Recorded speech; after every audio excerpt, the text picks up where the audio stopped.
commence donc tout de suite. Retour sur la Coupe d'Afrique des Nations, les ombres et lumières d'une édition qui, d'après les spécialistes, a produit des moments inédits et aussi beaucoup de surprises. Lassana Camara, en quoi cette CAN a été différente des précédentes ? La CAN a été différente parce que l'édition précédente, on était en Côte d'Ivoire, où la Côte d'Ivoire a mis la barre très haute. Une bonne organisation, de l'envie, de l'engouement. Les Marocains, donc, étaient obligés de franchir un palier et ils ont franchi ce palier-là. On a eu le plus beau stade du monde, le stade Moulay Abdallah. Du monde, carrément. Du monde, carrément. Pour moi, j'ai visité beaucoup de stades. Ces stades-là, le crin est fantastique, extraordinaire. Le Maroc a respecté le football africain avec ses installations, les installations pour les médias. Tous les stades, toutes les villes, le Maroc était au rendez-vous. On a une organisation parfaite. Sous le reste, le Maroc était au rendez-vous. Alors, quel était, je dirais, comment avez-vous apprécié l'accueil réservé aux visiteurs étrangers dont vous étiez ? Énorme. Le Marocain, de l'aéroport, tu ne perdais même pas le temps pour le visa, tu étais escorté dans ton hôtel, il y avait le bus, il y avait le train. Sincèrement, on avait l'impression d'être à Paris ou à Bruxelles et tout ça. On n'avait pas de problème. La seule chose, c'est qu'il pleuvait le premier jour, à la fin des matchs ou début des matchs, il pleuvait tellement. Oui. On a eu ça comme inconfort. Sinon, c'est la meilleure CAN. C'est la meilleure CAN de l'histoire pour les retombées économiques pour la CAF. À un mois de la CAN, la CAF a récolté plus que les 4 dernières CAN réunies. À mois de la CAN, on va y arriver justement aux aspects économiques de cette CAN.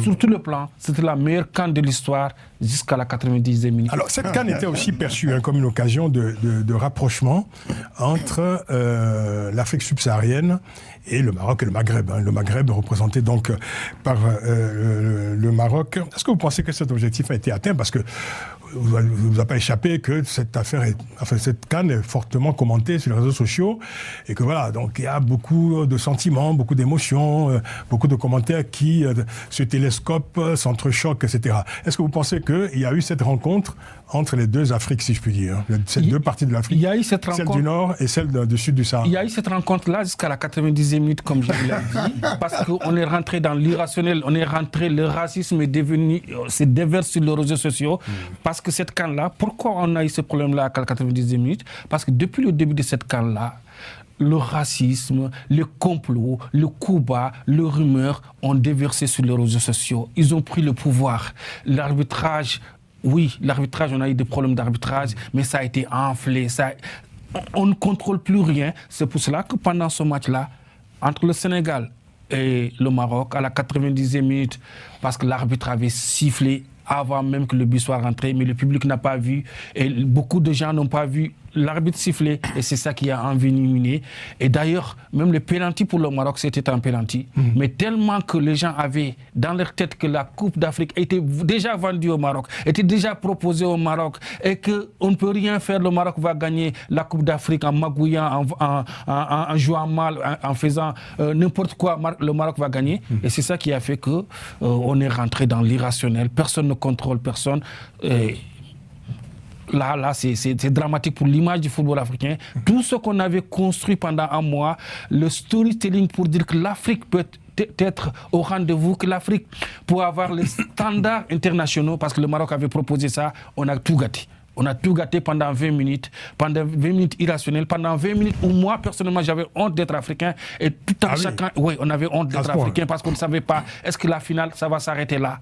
Parce que si cette Coupe d'Afrique était allée son terme, même si c'est le Sénégal qui gagne, on allait venir ici à Paris, bomber la torse pour dire que l'Afrique est au sommet, que nous, Africains, on peut organiser des choses, on peut avoir les meilleurs stades du monde, on peut avoir les meilleurs terrains d'entraînement. Pour la première fois, chaque sélection avait son terrain d'entraînement. Pour la première fois, on avait tout.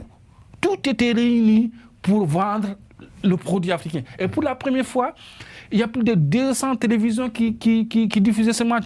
Même 2 jours avant la finale, la CAF a signé un contrat avec Netflix. On avait tout. Tout était réuni pour vendre notre produit. On a tout cassé. Je pourrais dire que Lassana Camara est allé jusqu'au bout. Mais évidemment, on sent la passion du journaliste sportif, mais au-delà de quelqu'un qui aime le football. Donc, et donc ça, c'est très bien. Du fait de ce pénalty litigieux. Alors, exactement, on va y revenir. Mais par rapport à 2 ou 3 questions que tu as posées, Francis, moi, je dirais une première chose. Le Maroc a réussi, justement, sa CAN. N'oublions pas qu'en 2030, le Maroc organise la Coupe du Monde. Donc, ça, pour les infrastructures, c'est parfait. Et puis, le Maroc et le Sénégal sont aussi qualifiés pour la Coupe du Monde qui arrive bientôt en juin. Donc, ça, c'est déjà un acquis. Alors, moi, je ne suis pas de ceux qui disent effectivement que c'est quelques 15 minutes d'interruption de la finale. Ces quelques 15 minutes ont détruit l'image du football africain. Je rappelle simplement un fait. En 2009, Thierry Henry, match de qualification à la Coupe du Monde France-Irlande ou Irlande-France, marque un but de la main. Et malgré les protestations des Irlandais qui couraient vers l'arbitre pour lui dire « il a marqué de la main », l'arbitre avait validé ce but-là. Et la France se qualifiait au mondial. On n'a pas dit que ça a détruit le football, etc. Donc, il y a eu aussi le coup de tête de Zidane aussi. De Zidane, exactement, en 2006, voilà, contre Materazzi, malgré la provocation, etc. Donc, moi, je relativiserais vraiment ce fait-là. D'ailleurs, on peut encore aller plus loin. En 1982 ou 82, je crois que l'émir du Koweït était rentré sur le terrain, France contre le Koweït. Et pour dire à ses joueurs de sortir, avait fait annuler le but même de la France. Mais la France avait gagné 3-1. Donc, pour moi, ça, c'est relatif. Quant à la présence du Maghreb, etc., oui, le Maghreb a été représenté puisque les 4 pays, les 4 nations du football du Maghreb étaient qualifiées. L'Égypte, le Maroc, la Tunisie, l'Algérie. Les Algériens, quand ils ont été éliminés, on a entendu dire... Ne refaites pas toute l'histoire. Non, mais c'est pour dire effectivement qu'il y a eu à la fois... Toute l'Afrique était représentée dans cette Coupe d'Afrique des Nations. C'est le but un peu de la CAN. Exactement, voilà, qui se sont qualifiés dans les règles. Alors, quant à la finale, pour moi, le psychodrame est arrivé effectivement, Lassana Camara l'a rappelé, parce que, les joueurs n'avaient pas vu l'arbitre siffler la faute de Seck sur Hakimi. Alors, peu importe qui est faute ou pas, mais la loi 5 du football, des lois du football, dit l'arbitre est souverain sur le terrain. Dès qu'il a sifflé, personne ne peut contester. Mais il y a eu quand même pendant toute cette CAN, enfin, autant que je me souvienne, parce que moi je ne suis pas évidemment un observateur attentif, assidu. Le Bénin sera qualifié prochainement. Mais il y avait beaucoup de rumeurs sur justement rumeurs de favoritisme, du fait que le Maroc bénéficiait, je dirais, de quelques faveurs pour pousser l'équipe marocaine jusqu'à la finale en tant que pays organisateur. Qu'est-ce que ça vaut ces rumeurs? Ça ne vaut strictement rien, vous voyez. Même pas un paix d'une vieille dame au village, vous voyez. Donc, votre image est un peu surprenante. N'est-ce pas? et donc, les réseaux sociaux ont monté en épingle cette histoire, mais ça se passe pour toutes les cannes, au fond. C'est chaque fois comme ça, on dit on favorise le pays organisateur. Et là, il n'y a aucun fondement qui assoit cette rumeur-là de, de favoritisme vis-à-vis du Maroc. Je pense que le Maroc a réussi son pari. Parce que c'était un test pour moi, grandeur nature, en direction de la Coupe du Monde de 2030, que le Maroc va co-organiser avec le Portugal. Et la démonstration est bien faite. Donc, pourtant, il y a une grande morosité aujourd'hui au Maroc et au lendemain de cette CAN. Il y a la dictature de la victoire qui pèse sur le pays organisateur. Et ce qui fait que le Maroc... Surtout que ça fait 50 ans. 50 ans que le Maroc n'a pas atteint sa deuxième étoile sur son Et la dictature de l'image. Tout à fait. L'image, parce que la dictature de l'image, ça a commencé 24 heures avant la finale. Le Sénégal quitte Tanger pour venir à Rabat. Les Sénégalais ont fait cette erreur-là de communiquer de communiquer pour dire qu'ils seront à Rabat à 18h23.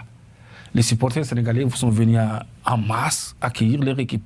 Mais entre-temps, la sécurité n'était pas au rendez-vous. Il y avait la sécurité, mais ce n'était pas... C'était au minimum. C'était au minimum. Les Sénégalais s'en sont plaints d'ailleurs. Les Sénégalais s'en sont plaints. Donc, à 19h30, il y a la Fédération sénégalaise de football qui fait un communiqué pour dire que la Coupe d'Afrique, on joue la finale contre le Maroc. Il n'y a pas de sécurité. Nos joueurs ont failli être lynchés. Et donc, les Marocains n'ont pas accepté ça. Parce qu'ils pensaient que le Maroc et le Sénégal, c'est le même pays, c'est le même peuple. Donc, les Sénégalais ont montré que c'est des faux gentils. c'est des faux gentils. Là, c'est la guerre. Et c'est là que la guerre le déclenchement de la guerre, c'était là. D'accord. Le lendemain, Médiatique. Hein. Médiatique. Le lendemain, à 11h, conférence de presse de 2 entraîneurs. La presse a questionné Pape Thiaw qui a dit que c'est inacceptable, qu'on ne doit pas accepter ça. Et d'ailleurs qu'ils ont joué contre une finale contre l'Algérie au Chan, ça s'est bien passé. Donc, quand au Maroc, tu dis que l'Algérie, ça s'est bien passé, ça veut dire ce qu'ils avaient dit. Exactement. Donc, l'huile sur le feu. Et là, on est rentré dans le psychodrame. Et la finale, on a vu à la 90e minute ce qu'on a vu.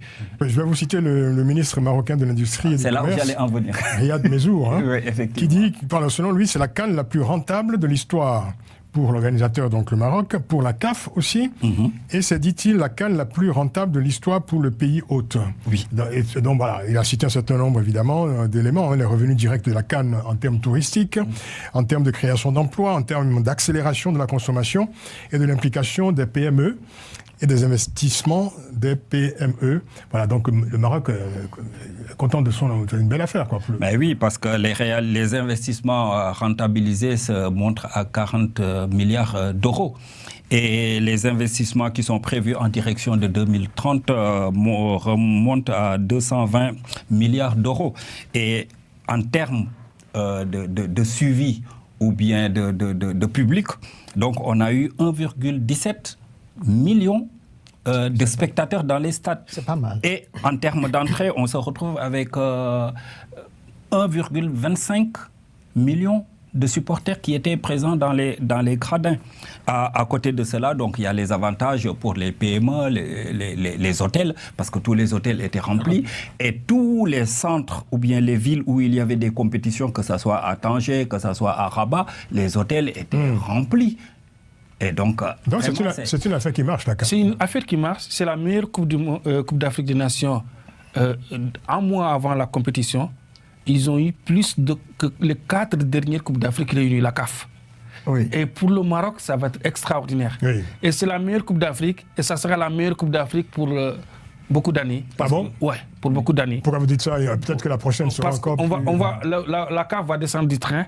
La prochaine, ça serait dans 3 pays. Oui, c'est ça. Ouganda, Tanzanie, Kenya. Ouais. Ça va être compliqué. Pourquoi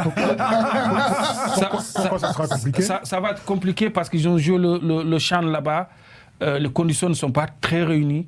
Tous les 3 pays ne sont pas au même niveau. On ne sera pas au niveau du Maroc. On va retourner peut-être au niveau du Cameroun, où ils étaient en déficit, la CAF. Ah oui, mais là, avec les stades qui n'étaient pas terminés. Tout ça. La CAF était en déficit. On a quitté les 2 merveilleux pays, la Côte d'Ivoire et le Maroc. Là, on va descendre du train et ça va être compliqué. Et pour vous, personnellement, est-ce que c'était une belle expérience? Oui. Moi, j'ai fait 6 Coupes d'Afrique des Nations. C'était mon 6e et c'est la meilleure. C'est la meilleure sur tous les plans. C'est très clair. Ouais. Oui. Et juste en conclusion, moi... oui, vas-y. Pourquoi vous dites en conclusion? Non, par rapport à mes interventions... Vous n'en savez rien. Parce que je ne peux pas trop monopoliser la parole. Non, jusque-là, vous avez été très sobre. Absolument. Okay, en tout cas, moi, ce que je souhaite, après ce succès, c'est toujours le raffermissement des relations sénégalo-marocaine, parce que c'est une histoire qui nous unit de plus de 150 ans. Et à côté, il y a cette fraternité avec des dentistes, des chirurgiens dentistes formés à l'université de Dakar, des officiers supérieurs de l'armée qui ont été formés à l'Académie militaire de Meknès, de grands responsables au niveau de l'hôtellerie qui ont été formés à l'École internationale d'hôtellerie de Tanger. Et il y a également la confrérie Tidjania qui nous c'est ça, ici, exactement. avec la ville de Fès, là où repose le saint Cheikh Ahmed Tidjani Chérif. Moi, personnellement, j'y vais en pèlerinage. Et c'est une fierté quand je vais, que ce soit à Charles de Gaulle ou bien à Orly, de faire même la leçon à certains policiers de la PAF en leur disant qu'avec mon passeport sénégalais, je n'ai pas besoin de visa pour aller au Maroc. Et donc, la seule chose qu'on voudrait, c'est que ces supporters, que ce soit qu'ils soient libérés dans les plus brefs délais, dans le cadre même de cette fraternité sénégalaise. Là, vous devenez intarissable.